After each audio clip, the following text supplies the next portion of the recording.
자, 반갑습니다. 자, 오늘 하나오션 분석을 도와드릴 건데, 자, 일단 우리가 중요하게 봐야 할 재료가 좀 몇 개가 있습니다. 그 중에서도 이제 첫 번째로 보시면은, 자, 24일, 어제 이제 장 마감 이후에 시간의 단위가에서 유상증자 결정 그 공시가 나와줬잖아요. 근데 종속회사 공시인데, 자, 보시면은 자금 조달 목적이에요. 그래서 타법인 증권 취득 자금으로 5천억 원을 유증을 하는 모습을 보여줬는데, 자, 이 부분에 있어서 우리가 무슨 재료를 좀 엮어서 봐야겠습니까? 맞아요. 이 자료죠. 자, 하나그룹이 지금 미국 지배구조 개편을 위해서 1조를 투입을 했고, 이 내용을 좀 여러분들이 좀 자세히 보자면, 자, 지금 미국 투자회사 하나퓨처프루프의 주주사를 기존 두 곳에서 네 곳으로 늘려 기존 방산, 하나에어로스페이스, 하나솔루션뿐만 아니라 조선과 해양, 하나오션과 그리고 정보기술 IT 분야, 하나시스템의 사업 확대를 기회를 적극적으로 엿보이고 있다라고 볼 수가 있는 거죠. 그래서 이 부분에 있어서 이런 구조 개편에 관련해서 1조 투입이 됐고, 그래서 지금 현 시점에서 미국 시장에서의 더 적극적인 사업 확장을 노리고 있다라고 볼 수가 있는 거고, 이런 부분에 있어서도 당연히 기대감이 형성이 되면서 상승 모멘텀이 적용이 될 것이다라고 저는 보고 있죠. 그리고 마스카로 대표되는 한미 조선 협력 등의 속도를 내기 위한 차원이다라고 내용이 적혀져 있습니다. 그래서 이 부분에 있어서 이 기사의 이제 마지막으로 좀 이제 집중적으로 볼 내용이 있습니다. 보시면은 하나필리준서가 주주사인 하나시스템 자회사와 이제 하나오션 손 자회사를 상대로 1,470억 원 규모의 유증을 한 모습을 보여줬고, 시설 자금 마련 목적으로 유증을 한 모습을 보여줬습니다. 1,400억 원을 유증을 투자금 확보를 하는 모습을 보여줬는데, 자, 그러면 이 부분에 있어서 필리조선소를 또다시 투자하기 위한 도크를 확대하기 위한 움직임이다라고 저는 보고 있고요. 그렇기 때문에 이런 부분에 있어서 하나오션에게는 계속해서 호재로운 재료들이 쏟아지고 있다. 하지만 지금 주가가 어떻게 되고 있어요? 맞아요. 한 4.5%, 마이너스 4.5%의 하락을 보여주고 있다는 겁니다. 그래서 이 부분에 있어서 여러분들이 흔들리신 분들이 분명히 계실 텐데, 자, 일단은 이전에도 마찬가지로 이 구간을 보시면은 23년도에 당시에 대규모 유중으로 지금 어마어마한 상승 보여준다면 어떻게 됐습니까? 권리락 이후에 자, 신주 상장의 이후, 그 다음 또 한번 눌린 다음에 어떻게 됐어요? 추세가 바뀌면서 3월 기점으로 해서 이 224일선을 타면서 어떻게 됐습니까? 자, 쭉 보시면은 자, 이때부터 추세를 타고 이 단기적인 하락 추세를 깨고 올렸다라는 거죠. 근데 이제 이 부분에 있어서 여러분들에게 좀 설명해 드리고 싶은 게 있습니다. 자, 대규모 유중으로 자, 이 보유량을 봤을 때 외국인들의 보유수량이 유상증자로 좀 물량을 좀 많이 받아내는 모습을 보여줬어요. 그래서 이때부터 해서 아마 그때 발행가액이 16,000원 정도 됐거든요.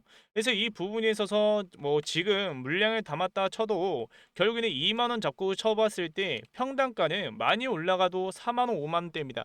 그래서 이러한 부분에 있어서 우리가 생각을 해야 할 건, 지금 이 대규모 유종으로 외국인들의 보유수량이 어마어마하게 늘어난 이 물량이 과연 어떤 식으로 정리가 되어야 할까요?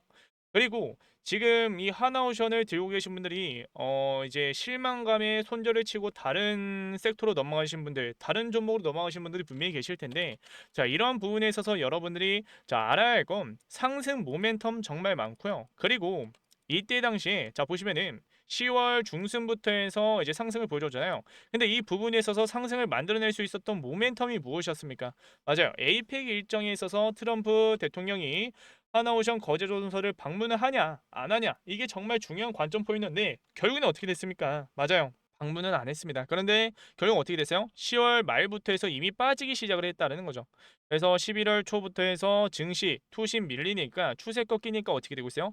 하나오션도 이제 좀 크게 밀리는 모습을 보여주고 있는데, 자, 이 부분에 있어서 여러분들에게 좀 설명해 드릴 게 좀 많습니다. 외국인들의 보유수량이 이때 좀 늘어났는데, 이 부분에 있어서 자, 투자자 거래량을 봤을 때 지금 10월 중순부터 주가를 끌어올렸던 물량을 보시면은, 외국인들의 물량을 보시면은 자, 어떻죠? 맞아요. 많이 들어와 줬을까요? 아니에요. 주가를 끌어올렸을 때 그 매수세보다는 좀 약한 모습을 보여줬습니다.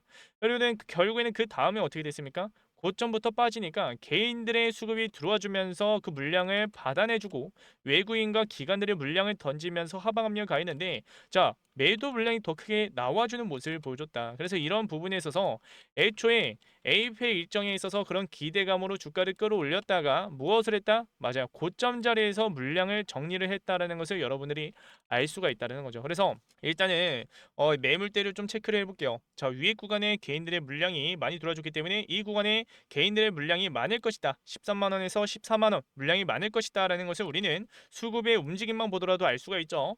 그리고 이제 지금 자리권에서 또 무엇을 봐야 하냐면 자, 상승 모멘텀을 좀 볼 필요가 있습니다.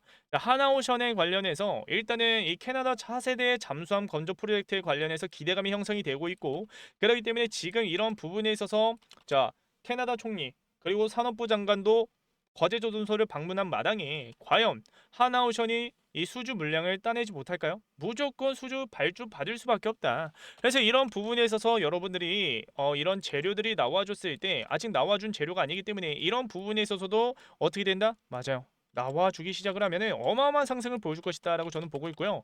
그리고 이제 그 다음으로 폴란드에 대한 잠수함 기대감도 형성이 되고 있죠. 그리고 또 다음 자료로 보시면은 오스탈 지분 인수에 관련해서도 지금 5개월째 판단 보류가 되고 있습니다. 호주 정부에서. 근데 이 부분에 있어서도 이제 어느 정도는 결과가 나와줄 시점에 놓여 있어요. 그래서 이런 부분에 있어서 제가 봤을 때는 아직 상승 모멘텀은 많이 남아 있기 때문에 그렇기 때문에 지금 자리권에서 무엇을 봐야겠습니까? 맞습니다. 자, 보시면은 결국에는 이 상승 채널, 자, 이 상승 채널 안에서 지금 고점과 저점을 맞춰가면서 어떻게 되고 있어요? 안에서 지금 이탈과 돌파가 안 나와주면서 안정적인 상승을 보여주고 있다는 거죠. 그래서 이런 부분에 있어서 우리가 생각을 해야 할 건 하나오션 같은 경우는 지금 또 기술적인 측면에 있어서의 반등 자리이기 때문에 61선 이탈했다고 여러분들이 손절치고 나가는 게 아니라 오히려 지금 자리에서 수급의 움직임과 그리고 기술적인 측면에 있어서의 분석 그리고 이제 단기적인 측면에 있어서 어떤 재료들이 나와줄지 그리고 시장이 돈이 어떻게 흘러가고 있는지 이걸 체크해서 지금 자리에서 수익을 극대화시켜야 된다라고 말씀을 드리는 거죠. 그래서 원초적으로만 봤을 때는 결국에는 지금 이 미국의 마스카 프로젝트의 원인이 무엇입니까? 맞아요. 중국의 조선을 견제하기 위해서 그래서 지금 제재도 가하고 있고 이런 부분에 있어서 뭐 1년 유예 그리고 긴장 완화에 대한 그런 부분에 있어서도 자 이런 재료들이 나와주고 있고 그리고 이제 이 중국에서도 지금 하나오션을 좀 제재를 가하는 모습을 보여주다가 또 철회를 하는 모습을 보여주고 그래서 이런 부분에 있어서 지금 미국과 중국의 그런 패권 전쟁으로 AI부터 해서 조선 지금 모든 산업 분야에 있어서 그런 연관성, 연결고리가 이어져 있다라는 거죠. 그래서 이런 부분에 있어서 우리가 생각을 해야 할 건 지금 투심이 꺾여 있고 투심이 살아나기 시작을 한다면 지금 자리권에서는 충분히 말아올리면서 상승을 보여줄 가능성이 높다라고 볼 수가 있는 겁니다. 그래서 일단은 상승 모멘텀이 많은 하나오션 같은 경우에는 그리고 지금 지속적으로 상승 모멘텀이 나와주고 있는 하나오션 같은 경우에는 지금 자리권에서 무엇을 봐야겠습니까? 맞습니다. 제가 봤을 때 내일 마지막 이번 주 내로 마지막 저점 잡힐 거예요. 그 마지막 저점 매수 기회 잡아나가야 된다라고 말씀을 드리는 거고 그리고 이제 우리가 또 조심해야 할 부분들이 있습니다. 대차 잔고 수량을 봤을 때 자 11월 기점으로 해서 자 작년 11월 기점으로 해서 대차 잔고 수량이 어떻게 됐죠? 급격하게 증가하는 모습을 보여주고 있어요. 그래서 이런 부분에 있어서 지금 잔고 수량이 대차 잔고 수량이 무엇입니까? 맞아요. 금융권에서 돈을 빌려오는 건데 이 돈을 빌려오는 목적이 무엇이다? 맞아요. 주가가 이런 식으로 올라오는 과정에서 지금 외국인과 기관들이 물량을 이제 현물만 담아가는 게 아니라 해지 상품들을 같이 가져갑니다. 근데 그런 리스크를 줄여나갈 수 있는 또 하나의 방법이 공매도다. 그래서 이 공매도가 재개가 되자마자 물량을 쌓아가고 있고 무엇을 하고 있다? 맞아요. 또다시 흔들기가 나와주고 있다. 고점에서 차익실현 물량을 던지면서 공매도 물량도 같이 던진다라는 것을 알 수가 있는 거죠. 그래서 실제로 9월 중순이나 10월 중순에 어떻게 됐습니까? 상한 수량이 이런 식으로 급격하게 증가하는 모습을 보여줬어요. 초록색 선 상한 수량인데 상한 수량이 이런 식으로 증가를 했다는 겁니다. 그러면 공매도 수량도 한번 체크해 볼까요? 자, 공매도 수량 또한 자 10월 중순에 어떻게 됐습니까? 이런 식으로 늘어난 거 보시죠. 그러면서 10월 말에도 어떻게 됐습니까? 맞아요. 공매도 물량들이 나와주면서 하방력을 가했다라는 겁니다.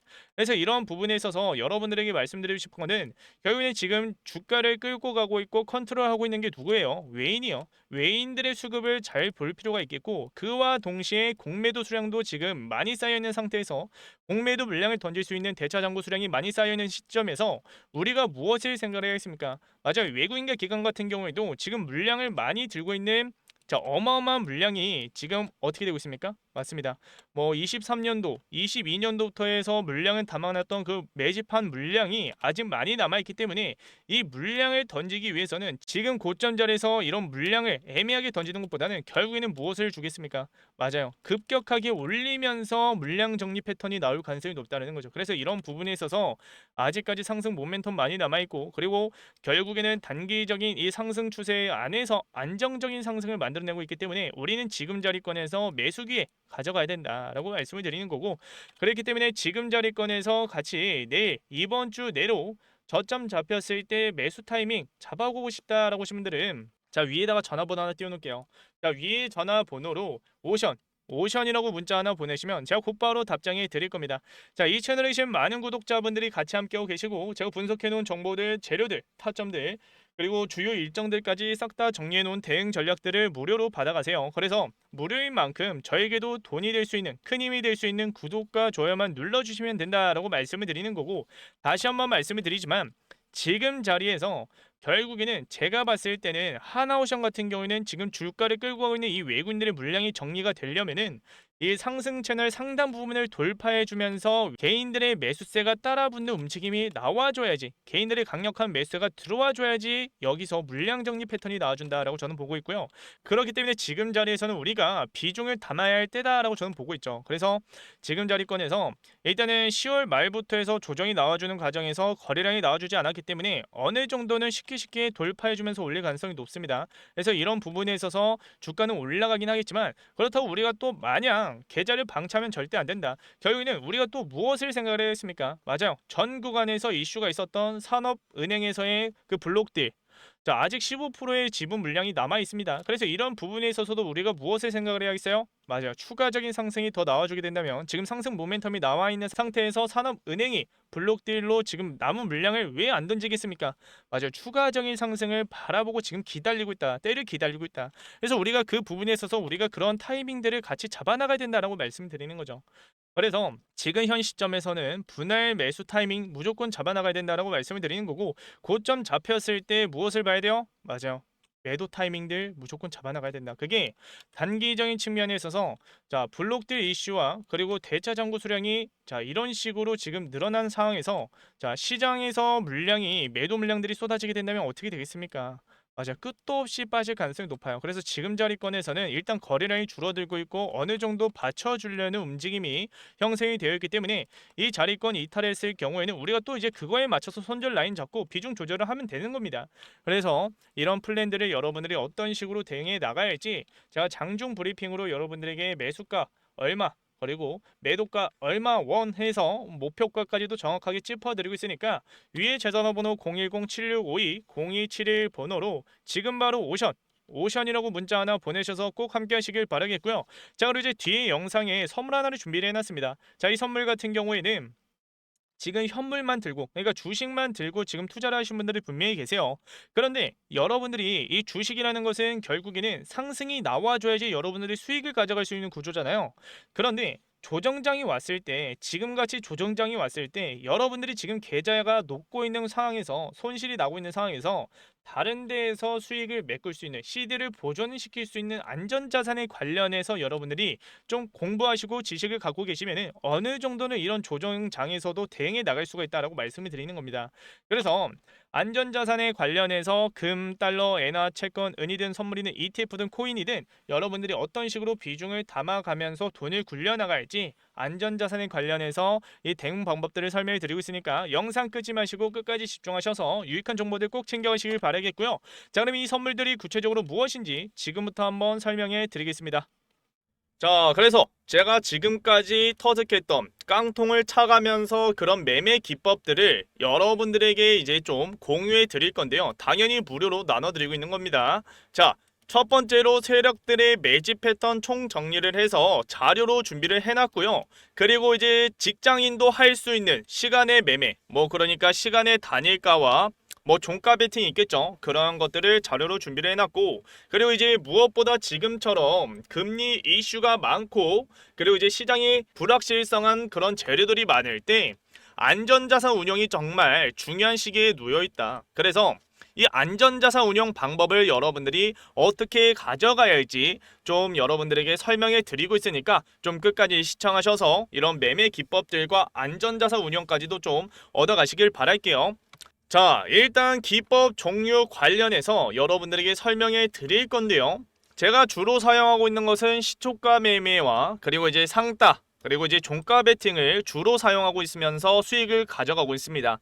자, 사람마다 그 기법, 그러니까 그 매매 스타일이 정말 다릅니다. 저 같은 경우에는 넥스 거래소에서 투자하는 걸 정말 좋아하고요. 그리고 이제 장중에 하는 것은 상한가 따라잡기밖에 안 합니다. 자, 그래서 여러분들도 기준과 원칙을 세워가면서 투자를 해야 된다라고 저는 강력하게 말씀을 드리는 거고, 그렇다고 지금 여러분들에게 이 자료를 그냥 뭐 다 안 나눠드리고 하나씩 나눠드리는 게 아니에요. 6개의 자료 모두 다 드리고 있습니다. 자, 그래서 이 자료들 챙겨가시길 바라겠고요. 그리고 이제 여러분들 중에 전업 투자를 하시는 분들도 분명히 계실 거고, 그리고 이제 직장이신 분들, 뭐 시간이 없으신 분들도 분명히 계실 겁니다. 주식에 신경을 못 쓰신 분들이 분명히 계실 거예요.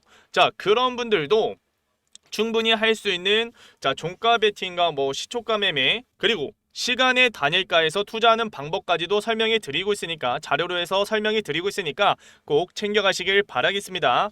자, 그리고 제가 이제 안전자산 운영 관련해서도 이제 설명해 드릴 건데, 일단은 금 같은 경우에는 20년부터 해서 25년까지 약 178% 상승을 했고요. 그리고 이제 달러와 엔화 각각 보시면은 20년부터 해서 달러 같은 경우에는 25년까지 17%의 상승, 그리고 엔화 환율은 25년부터 해서 제가 적어놨는데 작년에도 이제 말도 안 되게 바닥을 찍었습니다. 그래서 25년도까지 해서 자, 상승률이 한 15%, 17% 똑같이 잡히겠죠. 자, 그래서 달러와 엔화, 금 정말 중요한 안전자산 운용의 핵심 포인트다라고 볼 수가 있는 거고, 그리고 이제 지금 무엇보다 금리 이슈가 많고 시장의 불확실성한 상황 속에서 제일 주목받고 있는 게 무엇입니까? 미국 채권이에요. 물론 금과 달러, 엔화도 이제 주목을 받고 있는데 왜 미국 채권이 중요하냐? 일단은 자, 채권 같은 경우에는 여러분들이 뭐 이제 몇 년짜리 뭐 5년부터 해서 10년짜리도 넣을 수도 있는 거고 1년짜리도 넣을 수가 있는 거고 몇 주짜리도 넣을 수가 있습니다. 그런데 여러분들이 뭐 100만 원을 투자를 했을 때 만기까지 여러분들이 중간에 매도를 안 하고 만기까지 가져갔을 때는 투자 원금이 그대로 나옵니다. 그리고 지금 금리 이슈가 많은 지금 현 상황 속에서는 뭐 채권을 바로 넣으라는 게 아니에요. 오히려 채권 ETF가 정말 중요한 시기입니다. 지금은. 자, 그래서 지금 제가 계속해서 안전자산 운영까지도 여러분들과 계속해서 1대1 멘토로 해서 알려드리고 있어요. 그래서 이 안전자산 운영에 관련해서 여러분들이 좀 자세히 알고 싶다라고 하시는 분들 지금 제가 전화번호 하나 띄워놨습니다. 위에 전화번호로 010-7652-0271 번호로 자 기법이라고 문자 하나 보내세요. 자, 그러면 제가 방금도 준비해놓은 자료들 기법 자료들 여러분들에게 나눠 드릴 거고요. 그리고 이제 안전자산 운용 방법까지도 좀 설명해 드릴 거니까 자 기법이라고 문자 보내셔서 여러분들 좀 돈 좀 굴려 가시길 바라겠습니다. 자, 마지막으로 좀 간단하게 설명해 드리자면 지금 여러분들이 해야 할 것은 자 공부부터 하셔야 합니다. 공부. 투자의 기본 원칙이 무엇입니까? 기준과 원칙을 세워가면서 여러분들이 감정, 그러니까 뇌동매매를 하시는 게 아니라 로봇같이 이성적으로 투자를 하셔야 된다라고 저는 말씀을 드리는 거고, 그리고 이제 어느 정도 여러분들이 돈을 굴려가면서 이제 좀 쉬어가는 타임도 있을 거예요. 그리고 이제 시장이 매번 좋을 수는 없습니다. 그래서 주식시장에서 이제 여러분들이 좀 생각해야 할 게 안전자산이다라고 저는 말씀을 드리는 거고, 이 안전자산을 여러분들이 어떻게 가져가야 할지 좀 정확하게 이런 방법들을 설명해 드릴 거니까 기법이라고 문자 꼭 보내셔서 같이 함께 하시길 바라겠고요. 그렇기 때문에 010-7652-0271 번호로 기법이라고 문자 보내셔서 앞에 이제 소통방 입장을 하셨으면은 기법이라고 문자 보내셔서 함께 하시길 바랄게요. 자, 그러면 오늘 영상도 끝까지 시청해 주셔서 감사하고요. 지금 이 영상을 보고 계신 분들만 자 그러니까 소통방에서는 안 알려드리고 있는 자료와 방법들입니다. 자, 그래서 여러분들 꼭 기법이라고 문자 보내셔서 함께 하시길 바라겠고요. 다음 영상에서도 더 유익한 정보들 들고 올 테니까 꼭 영상 매번 찾아주시길 바라겠습니다. 자, 그러면 다음 영상에서 찾아뵙도록 할게요. 감사합니다.